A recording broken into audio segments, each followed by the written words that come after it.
light and 1,000 people in Las Vegas, then they go out and find 10,000 people. You know, they have a responsibility to carry the light and be a representative for it in what is essentially quite a dark world. Right, and that they're planting that light and that they're giving that resonance to their town, their people, their family. That's what I keep on seeing the visions of, Stuart, over and over. Ever since I left Ireland, I probably see several a day where that light, the rainbow bridges that I was speaking of with you, that are getting Why don't you stronger describe to the readers what a rainbow bridge is? Because I know you've told me about it, and I've seen the rainbow bridges, but what do you mean by it? The rainbow bridges, the way I see it, the first within our own individual energy field, when I'm just looking at the person's energy or aura, when we're all aligned or we're really connected up to that divinity, it looks like their luminous rainbow rivers are going through the energy field. It's a form of communication. It makes us healthier. It makes us balanced. It has us feel our own divinity within ourselves. The energy, it looks literally like a rainbow river shining, and so all the chakras are aligned. Then when I look at what I call the earth grids, I'll look at the energy around the earth and the connections with the earth. So it looks like the earth's you could almost see as meridians, and then those connections, or you could see the rivers that go through the earth.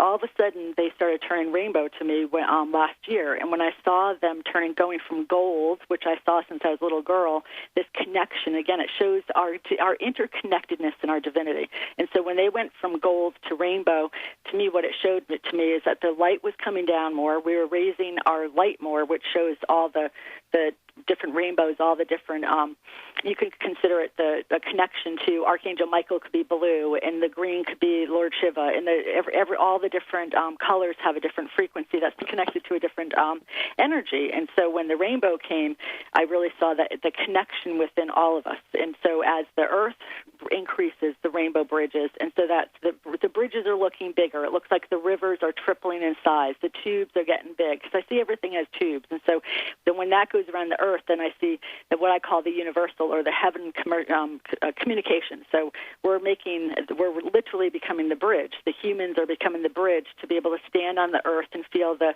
energy, the resonance of the earth come up, and so we could stand stronger, stand more grounded, and hold that energy. So we're the ones that we've been waiting for, and to me it looks like a lot of rainbow bridges. And then I've been seeing literally rainbows as confirmation. So in the ancient shamans used to talk about the rainbow bridging time. So it's another world's word for the golden age arise, the time that we're in right now. Yeah, because you believe in the golden age like I do, don't you? Yes, the golden age. Yeah, I believe that after all the pain and suffering, it's a bit like a woman goes through 20 hours of childbirth and agony, and there's this beautiful child, you know, the brave new world is there going, mummy, you know, and it's the same for us. We have to birth a brand new age. Mm-hmm. But also people are responsible. They can't be inert and passive. They have to be actively involved, whether they're involved in their church or their meditation group or their yoga class or whatever. They've got to be pushing this light out, and they've got to push the three graces. Absolutely. So they have to be tender towards people and generous, and they have to have respect for them.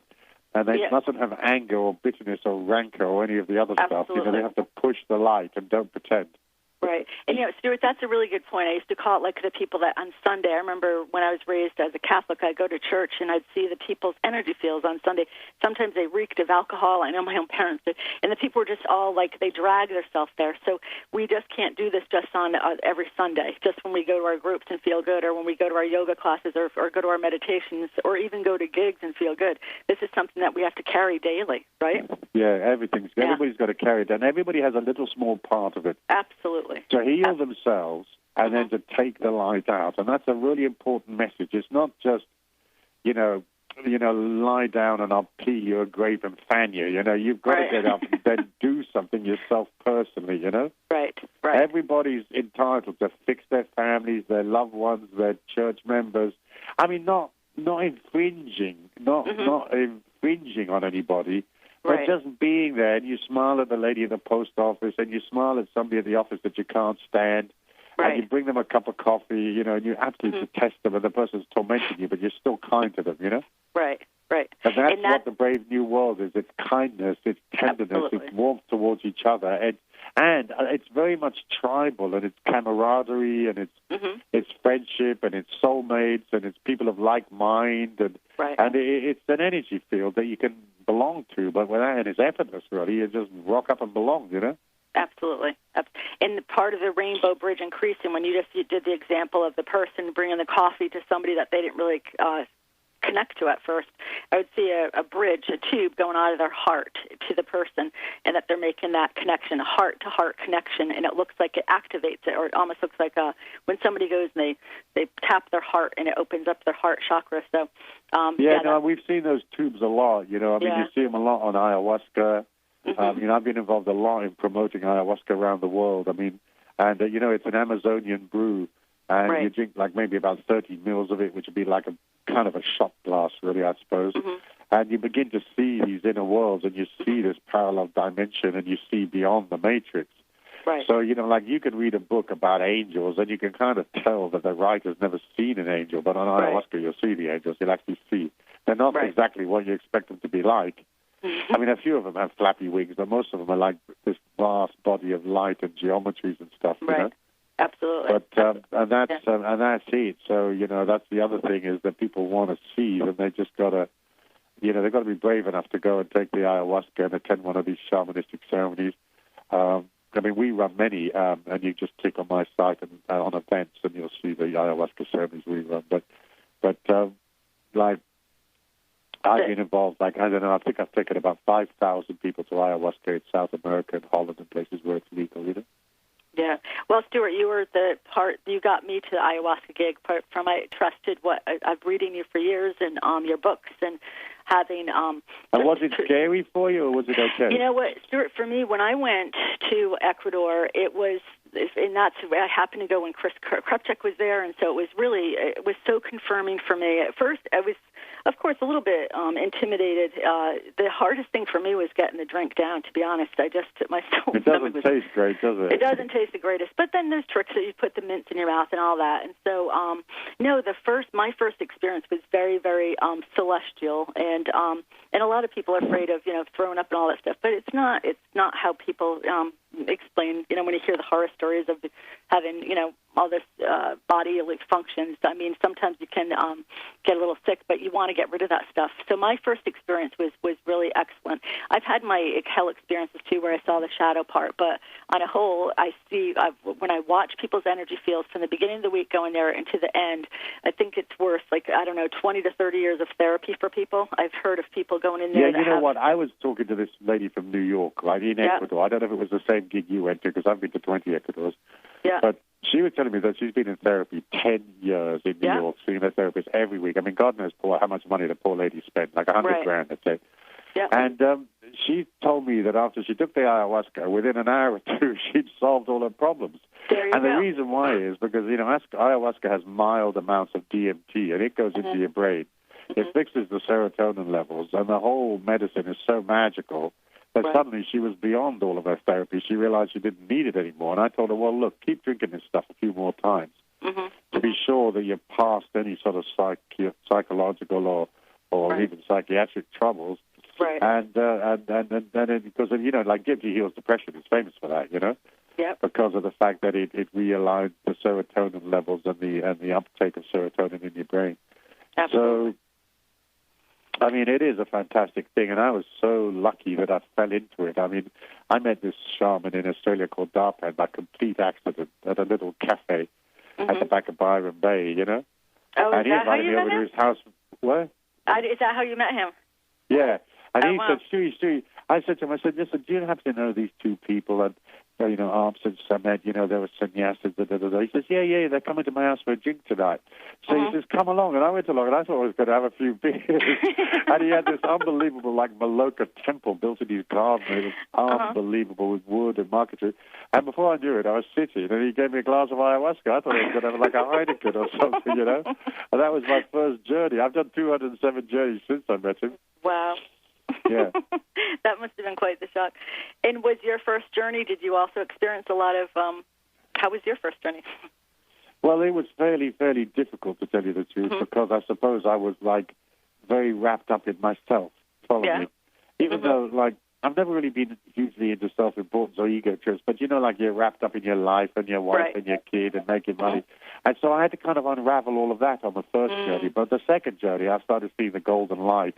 and what we call the Elysian fields, the golden fields where there are dimensions where all the trees and the flowers and the little birds and every last blade of grass is gold, So I started to see all the gold, and it was an extraordinary journey because I felt like that I was reprogrammed on the first journey from a different life, a previous life, Right. And I used to travel and gig with Deepak Chopra and Wayne Dyer, Dr. Wayne Dyer of PBS. He's one of my students, or he was in the old days. Yep. And I used to gig with those guys. And it's okay, but, like you're doing TV and big stadiums, and it's kind of major TikTok stuff, Right. And then this was suddenly, I took this drink and I went into a new field of vision. In fact, all of my work and my books and my writings and my blog have come from that day when I took the first drink. So it was absolutely life-changing. Wow. I'd have to say that I don't think I've met one person that took Aya that has not said that it's life-changing for them. Absolutely life-changing. Completely life-changing. Yeah. And if you're brave enough and you've got this sort of heartfelt desire, to go on, if you take 5, 10, 15, 20 journeys, it builds. Every single journey builds on the previous one. Like it knows where you were last time.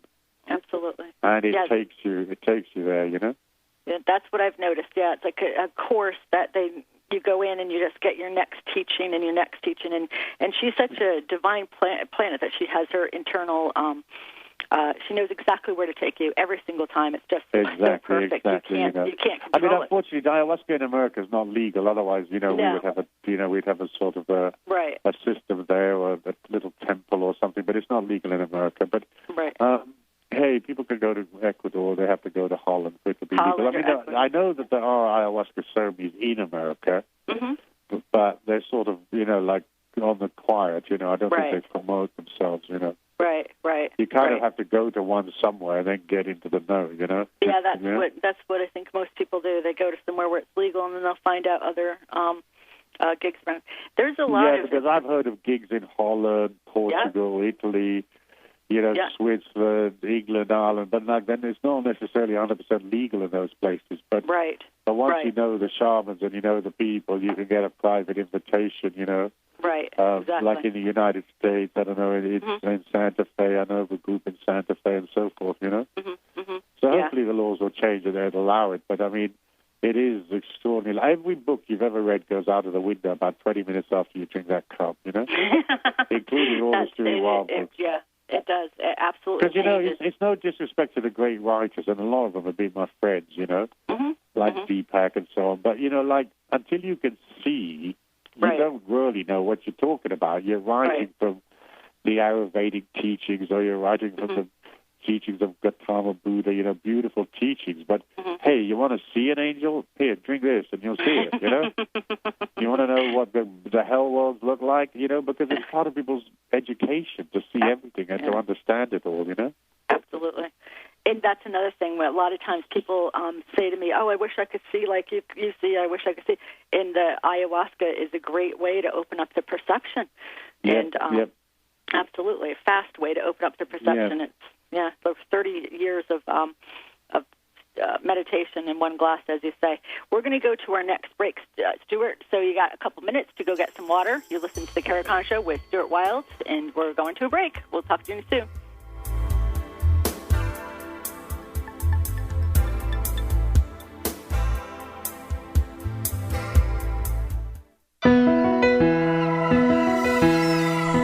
Welcome to Isla Earth. For some people, used is a 4-letter word. They must have the latest goodies pre-owned, just won't